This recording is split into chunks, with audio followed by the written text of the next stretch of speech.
जय जय श्री राधे, जय जय श्री राधे। भक्तजनों, कल हमने बताया था कि कंस ने कैसे राक्षसों को बुलाकर कहा कि तुम ब्रज में जाओ और कृष्ण जी को मार कर आओ, और अक्रूर जी को आदेश दिया यदि वो कृष्ण जी नहीं मरते हैं तो तुम उसको या मथुरा लाने का आदेश दो। तो सबसे पहले केसी जो राक्षस था वो असुर बड़े घोड़े का स्वरूप धरकर श्री कृष्ण को ढूंढता हुआ ब्रज में गया। उसे देखकर समस्त ब्रजवासी डर गए और भगवान को पुकारने लगे। तब भगवान उस केसी देवते के सामने आ गए और वह घोड़ा बनकर जो आया था केसी राक्षस, वो भगवान को दुलत्ती मारने लगा। तब भगवान ने क्रोधित हो उसे घुमा कर फेंक दिया। फिर भी वह वापस उठकर भगवान से युद्ध करने लगा। तब भगवान ने हंसकर उसके मुख पर अपना एक गुस्सा मारा और भगवान का हाथ उसके मुख में जाते उसके सारे दांत टूट गए। और फिर भगवान ने अपनी भुजा को उसके मुंह के अंदर घुस दिया, जिससे उसकी श्वास मार्ग बंद हो गया और हाथ पांव पटकने लगा, अंगों से पसीना बहने लगा, आंखें बाहर निकल आई और वह असुर मर गया। और भगवान ने अपनी भुजाएं निकाल ली। बोलो ब्रज के लल्ला की जय हो। और फिर इसी तरह कंस ने एक दूसरा जो व्योम राक्षस था उसको भेजा। एक समय भगवान गोवर्धन पर्वत के शिखर पर अपनी गायों को चराते हुए और सबसे बोले कि चलो आज चोर और सिपाही बनकर खेल खेलते हैं। तब कितने ही ग्वाले चोर बने और कितने ही सिपाही और भेड़ बने और खेलने लगे। उसी समय गोपाल का स्वरूप धारण कर कंस का भेजा हुआ मैदानव का पुत्र महामायावी व्योमसुर नामक दैत्य आया और चोर बनकर बहुत से ग्वालों को चुरा ले गया और एक एक को करके गुफा में बंद कर दिया और उसका द्वार एक बड़ी शिला से बंद कर दिया। जब 4-5 ग्वाले शेष रह गए तब भगवान ने उस गोपाल के कपट को पहचान लिया कि ये तो लेके जा रहा है और पता नहीं कहाँ लेके जा रहा है। तो जरूर फिर भगवान ने अपने माया जाल से उसको पहचाना और फिर उसको पकड़ लिया। और तो वह अपने राक्षसों के स्वरूप में आ गया। भगवान के पकड़ते ही वो अपने राक्षसी स्वरूप में आया और दोनों में भयंकर युद्ध हुआ। तब भगवान ने अपनी भुजाओं से पटककर उसका गला घोंट दिया और दैत्य मारा गया। तब भगवान उस गुफा के पास गए जहाँ ग्वाले बंद थे और गुफा के शिला से हटाकर सभी ग्वालों को सुरक्षित निकाला और सभी भगवान की स्तुति करने लगे और भगवान वापस आ गए। और इस तरह भगवान ने कंस के भेजे हुए सभी राक्षसों को मारकर उनका उद्धार किया। बोलो किशन कन्हैया लाल की जय हो। और फिर जब ये सभी राक्षस कुछ नहीं कर पाए और अक्रूर जी को भेजा हुआ था कंस ने, और अक्रूर जी गोकुल गमन करते हैं। जब कंस ने आज्ञा दी कि अगली सुबह रथ पर सवार होकर भगवान को लाने के लिए चल पड़े और भगवान के चरणों का ध्यान करते हुए सोचने लगे कि मैंने कौन से शुभ कर्म किए होंगे जो आज मुझे भगवान के दर्शन होंगे। जिन चरणों की वंदना देवता महात्मा योगी करते हैं, जिन चरणों को लक्ष्मी जी दबाती हैं, उन्हीं चरण कमल के दर्शन करूंगा। यद्यपि मैं कंस का भेजा हुआ दूत बनकर जा रहा हूँ, परंतु भगवान तो स्वयं अंतर्यामी है, उन्हें तो सब कुछ पता है। वो सब जान जाएंगे कि मैं मजबूरी में आया हूँ, कि कंस के द्वारा मजबूर करके भेजा हूँ, मैं स्वयं से नहीं आया। और सूर्यास्त के समय गोकुल में पहुँच जाऊँगा। तब भगवान के चरण चिन्ह देख के तब आनंद से मगन हो गए, नेत्रों में आंसू बहने लगे, उस चरण रज में लौटने लगे और भगवान के दर्शन किए।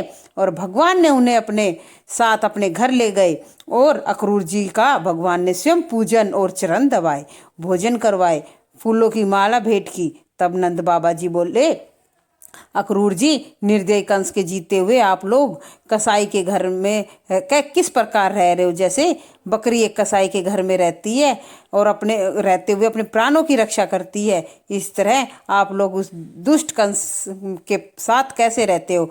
और उस दुष्ट कंस ने विलाप करती हुई अपनी बहन देवकी के छोटे छोटे बच्चों को मार डाला। तब आपकी क्या कुशल पूर्वक पूछूं, मेरे को जब यही पता है कि वहाँ की स्थिति क्या है तो आप ठीक तो होंगे ही नहीं, तो इससे आपकी शुभ समाचार तो मैं क्या पूछूं। नंदराय जी ने अक्रूर जी का बहुत सम्मान किया क्योंकि अक्रूर जी यदुवंशियों में श्रेष्ठ थे। तब भगवान कृष्ण ने पूछा कि आपका आना किस कारण हुआ। तब अक्रूर जी ने सभी बात बता दी। कृष्ण जी तो जानते ही थे, वो तो अंतर्यामी थे, परंतु फिर भी अक्रूर जी ने उनको बताया कि कंस ने मुझे दूत बनाकर भेजा है और आपको लाने के लिए कहा है। ये सब बातें नंदराय जी को भी बता दी। तब नंदराय जी ने गोपों को आज्ञा दी कि दूध, दही, मक्खन सब गोरस को भेंट लो और गाडों को छोड़ दो और कल मथुरापुरी चलेंगे, वहां चल पर कंस से भेंट करेंगे। नंद बाबा को समझाया। नंद बाबा, पहले तो नंद बाबा भी नहीं माने थे कि मैं कैसे अपने लल्ला को लेके वहां जाऊं, परंतु जब अक्रूर जी ने समझाया और कृष्ण जी ने कहा कि आप डरो नहीं, तो नंद बाबा मान गए और कहा उन सबको, अपने साथियों को, कि हम मथुरा धनुष यज्ञ देखेंगे। जब सब ब्रज बालाओं ने यह समाचार सुना और यशोदा मैया ने सुना, तो उन्होंने अक्रूर जी के साथ कृष्ण और बलराम मथुरा जाएंगे, तो सब व्याकुल हो गए। यशोदा माँ का तो रो रो कर बुरा हाल हो गया। वो बिल्कुल नहीं चाहती थी कि लल्ला मथुरा जाए, परंतु और विधाता को दोष देने लगे। जब अगले दिन भगवान रथ में बैठकर चलने को तैयार हुए, तब सब कहने लगे इन्हें कोई रोकता क्यों नहीं है, और गोपियाँ रथ के आगे लेट गई और रथ को हमारे ऊपर से ले जाओ। भगवान से इतना प्यार था उन्हें, इतना स्नेह था कि उन्होंने कहा हम इनको नहीं जाने देंगे। तब भगवान ने दूसरे रास्ते से रथ को आगे बढ़ाया और सभी गोपियाँ रथ के पीछे पीछे चल पड़ी। भगवान ने गोपियों को बहुत व्याकुल देखा, क्योंकि भगवान को तो पता था ये कैसे विलाप कर रही हैं, कैसे क्या। तब भगवान ने गोपियों को बहुत समझाया और कहा कि मैं शीघ्र ही लौट कर आऊँगा। तब सभी गोपियाँ जब तक रथ को देखती रही, जब तक रथ दूर तक नहीं चला गया और जब तक उन्हें दिखाई नहीं दिया।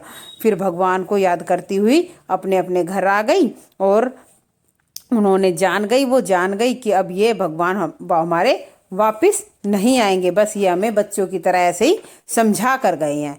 तब भगवान रथ पर बैठकर यमुना जी के पास पहुँचे, तो अक्रूर जी ने भगवान से आज्ञा मांगी कि प्रभु मैं क्या यमुना नदी में स्नान कर सकता हूँ। तो प्रभु ने आज्ञा दी। तो अक्रूर जी ने जाकर यमुना जी में स्नान किया। तब जल के अंदर देखा तो भगवान है, बाहर देखे तो रथ पर भी भगवान बैठे हैं, पर यह कैसे संभव है। जल में देखे तो फिर भगवान, फिर रथ के ऊपर देखे तो भगवान, दोनों तरफ दोनों जगह भगवान ही दिखाई देता। तब अक्रूर जी ने देखा कि सभी देवता भगवान की पूजा कर रहे हैं। तब अक्रूर जी ने प्रसन्न होकर भगवान की पूजा की स्तुति की और भगवान से प्रार्थना की कि प्रभु आपकी माया को तो ब्रह्मा आदि भी नहीं जान पाते, मेरी तो गिनती ही क्या है। तब मैं आपके चरण कमलों के शरण में आया हूँ। समस्त ज्ञान के कारण, कमल करम संभाव और नेतक आप अनंत शक्तिधारी को मैं बारंबार प्रणाम करता हूँ, मुझे शरणागत मेरी रक्षा कीजिए। तब भगवान ने जल से अपने स्वरूप को हटा दिया और जैसे कोई नट अपना स्वांग दिखाकर समेट लेता है। तब अक्रूर जी भगवान के स्वरूप को अंतर्ध्यान देखकर शीघ्र ही जल से बाहर आ गए। तब कृष्ण भगवान ने पूछा, चाचा अक्रूर जी क्या हुआ, जल में क्या देख लिया। तब अक्रूर जी बोले, इस जगत में जितने भी आश्चर्य हैं वे सब आप में विद्यमान हैं। फिर आपके दर्शन ही मुझे जल में हुए और भगवान को नमस्कार किया और रथ चलाया और तीसरे पहर तक मथुरा पहुंच गए। बोलो कृष्ण कन्हैया लाल की जय हो। जय जय श्री राधे, जय जय श्री राधे, जय जय श्री राधे।